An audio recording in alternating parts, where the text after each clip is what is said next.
This proud state would not exist if not for a handful of determined and defiant Texans who refused to surrender their rights nearly 2 centuries ago.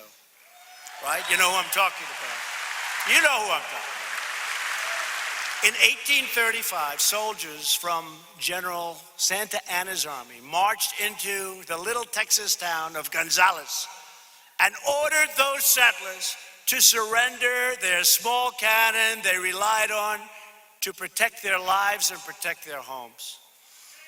The Texans refused. You refused. You're tough. That's right.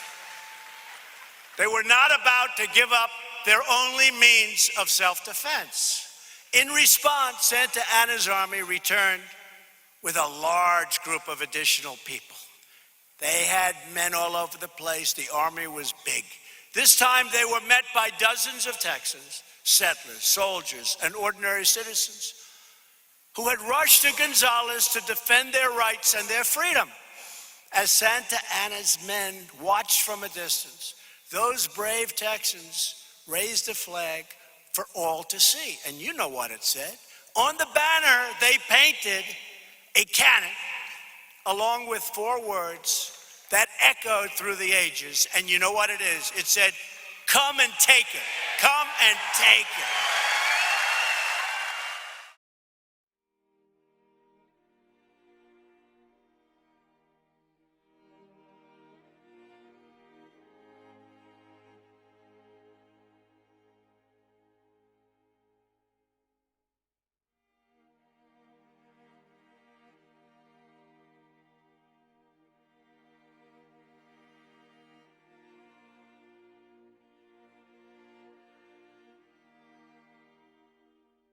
Must end. Illegal immigration must end.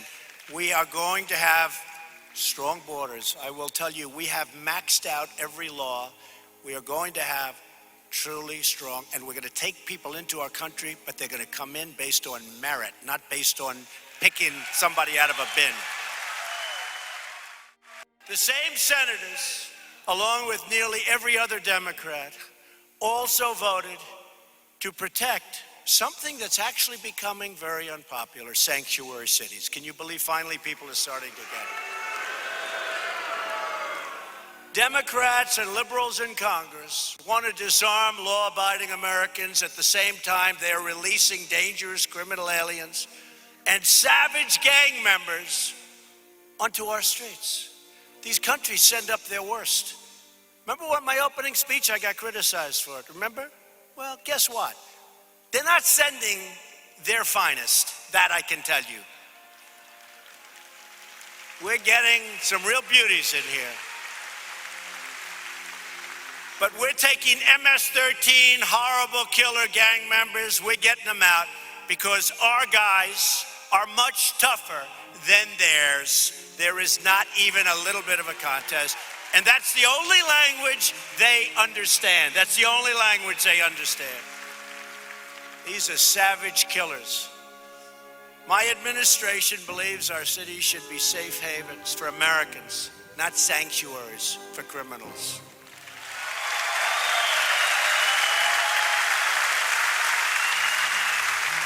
And we believe that violent gang members must be thrown out of our country immediately, not let to stay, to fester, and to get larger. We get them out, and we are taking them out by the thousands. Same thing with Iran. Remember? We're signing that horrible deal, and they're marching in the streets saying death to America. I said, who signs the deal when they're marching saying death to America? Who marches? They're saying death to America, and we have the former administration as represented by John Kerry. Not the best negotiator we've ever seen. He never walked away from the table, except to be in that bicycle race where he fell and broke his leg. That's it. I said, don't tell him you broke your leg. Just stay inside. Say you don't want to negotiate. You'll make a much better deal. But he broke his leg. And I learned from that. At 73 years old, you never go into a bicycle race, okay? Just don't. You just don't do that. I'm not 73, he was, okay? But I'll be there. It's the highest level I've ever been at. How does that happen when you only get bad publicity? How does that happen? That's because people realize that a lot of what you read and a lot of what you see on television is fake. They realize it. The people are smart. The people are smart. And yet, all we hear about is this phony Russia witch hunt. That's all we hear about. So, just when I'm walking on the stage, a highly respected judge in Virginia made statements. It says, Wall Street Journal, it says, judge questions Mueller's authority to prosecute Manafort. Now, Paul Manafort's a nice guy, but you know, he worked for me for a very short period of time, literally for like, what, a couple of months? Little period of time. Then what happens? He worked for Ronald Reagan. He worked for Bob Dole. They worked, I think, as a firm for John McCain. They worked for others. Does anybody say that? No. But he's out there fighting. On fake news CNN,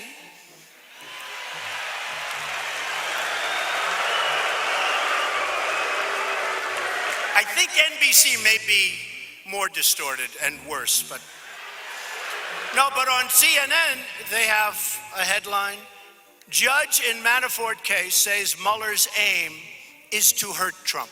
You believe that? This is what we're up. It's called the witch hunt. So I just said, give me that article. I want to read it. Just happened a few minutes before I walked on stage. A federal judge Friday questioned special counsel Robert Mueller's authority to bring tax and bank fraud charges unrelated. Nobody knows that. Everyone thinks, unrelated to the 2016 election against former Trump campaign manager, Chairman Paul Manafort, who was there for a short while. But he's a good person. He is. I really believe he's a good person. Judge T.S. Ellis, who is really something very special, I hear, from many standpoints. He's a respected person. Suggested the charges before the U.S. District Court for the Eastern District of Virginia were just part of the Mueller team's designs to pressure Mr. Manafort into giving up information on President Donald Trump or others in the campaign. I've been saying that for a long time. It's a witch hunt. Then, none of that information has to do with information related to the Russian government coordination and the campaign of Donald Trump. It doesn't have anything to do. It's from years before. Then, how does this have anything to do with the campaign, the judge asked. Let me tell you, folks, we're all fighting battles, but I love fighting these battles. It's really a disgrace. What's happening to our country is a disgrace. Because since the election, we've created 3.2 million jobs, unthought of. If we would have said that 3 years ago during the campaign, people would have said, what a horrible exaggeration. That's so terrible. They wouldn't have believed it. 3.2 million. The unemployment rate, you saw that just today, just fell beneath 4% for the first time since the beginning of this century. And women's unemployment, many women, is at the lowest level in almost 20 years. Think of that. So we have the best employment numbers we've virtually ever had. All of us here today are united by the same timeless values. We believe that our liberty is a gift from our Creator and that no government can ever take it away. We believe in the rule of law.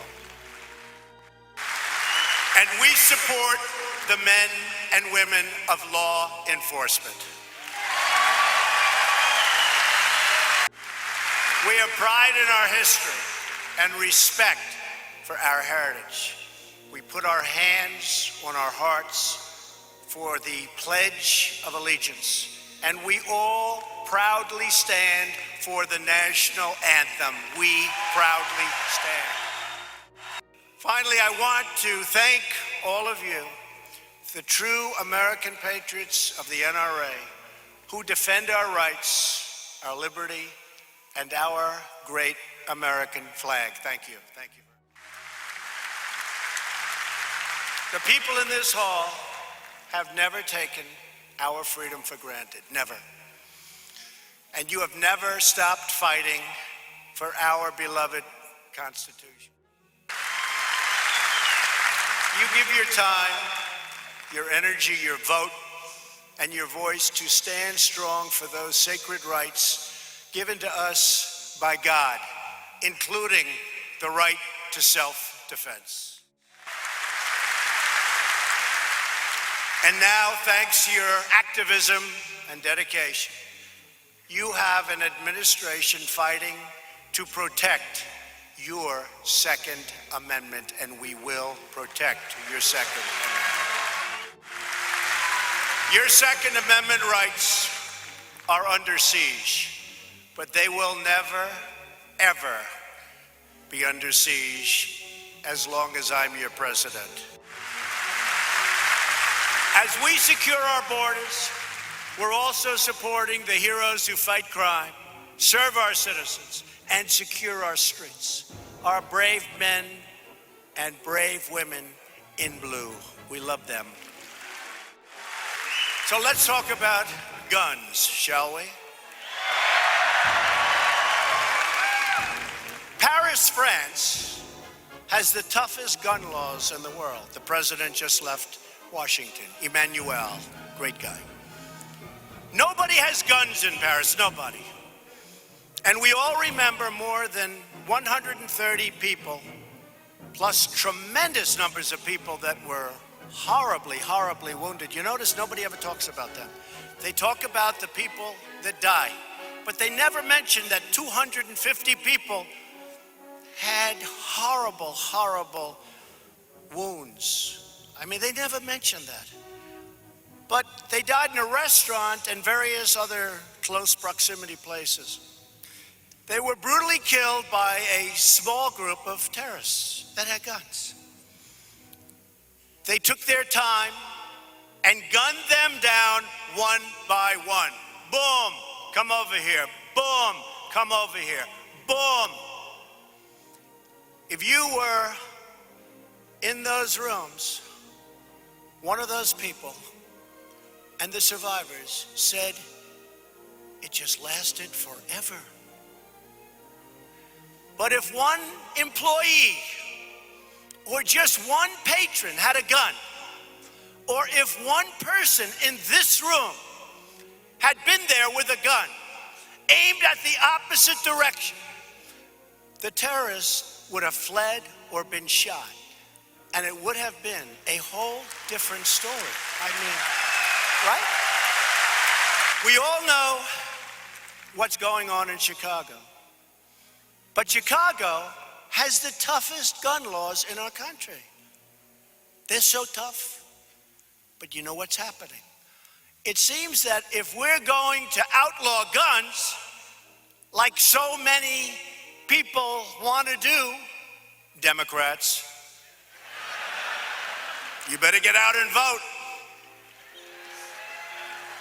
Then we will get out, and you know what I'm going to say. We are going to have to outlaw immediately all vans and all trucks, which are now the new form of death for the maniac terrorists, right? They take a truck and they run over 8 people and wound 16, like what happened in New York and what just happened. It's happening all over. So let's ban immediately all trucks, all vans, maybe all cars. How about cars? Ban. Let's not sell any more cars. I love you too. Thank you. Don't be complacent. Don't be complacent. You know, history says that when you win the presidency, you get complacent. We all know the feeling. Do you know the feeling? Not too many. Like 90% of the time, you win the presidency, and for whatever reason, you lose the midterm. We can't let that happen. And the word is complacent. You know, I kept thinking to myself, why is that? I wonder why. Think about it. You win. You have this great win. Now you take a breath. You relax. All of a sudden, 2 years is up. They're fighting like hell, and you're complacent. We cannot get complacent. We have to win the midterms. Like those early Texans, Americans will never surrender. Ever, ever, ever. We will never, ever surrender.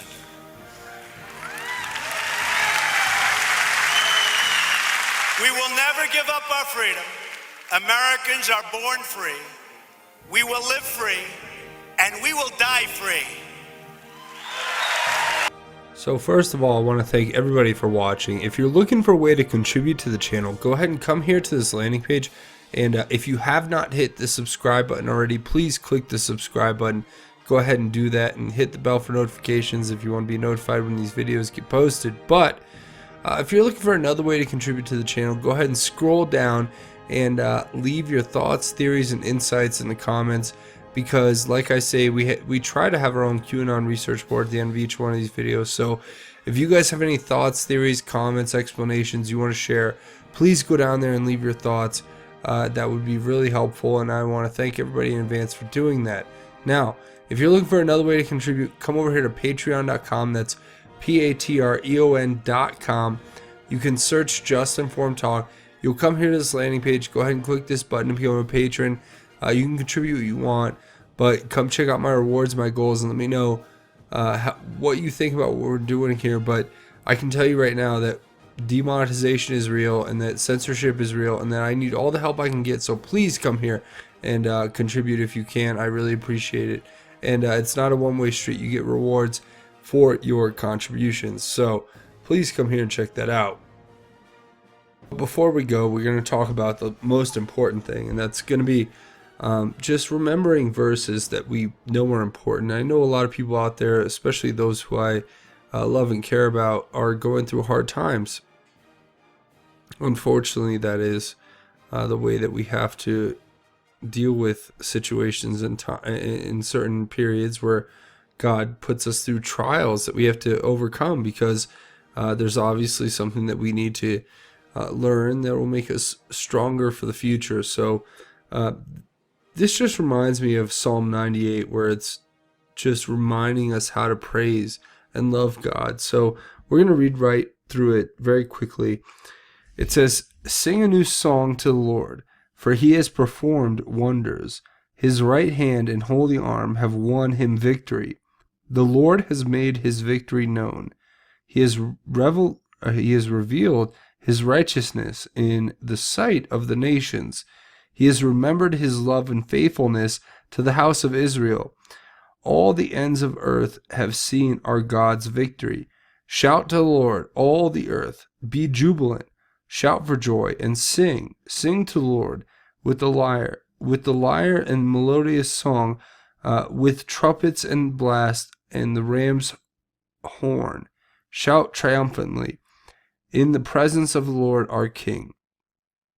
Let the sea and all that fills it, let the world and those that live in it resound. Let the rivers clap their hands. Let the mountains shout together for joy before the Lord.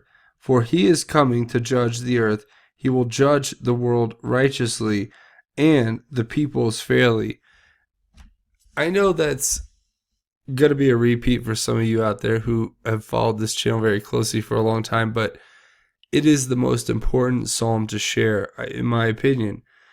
Remember, our whole point and duty here on this earth is to praise Jesus and to put his name first. So I want each and every one of you out there to remember that God loves you and that you are a part of his bigger plan. So just hold on to that and know that the Lord is here for you and that he loves you. But that's going to be it. If you don't take anything else away from this episode, please take that away from this episode. But again, if you haven't hit the subscribe button, please come here, hit the big red subscribe button. Make sure you hit the bell for notifications. That's going to be it for me. I want to say thank you to everyone for watching. This has been Just Informed Talk. My name is Craig. Godspeed, and God bless each and every one of you, Patriots.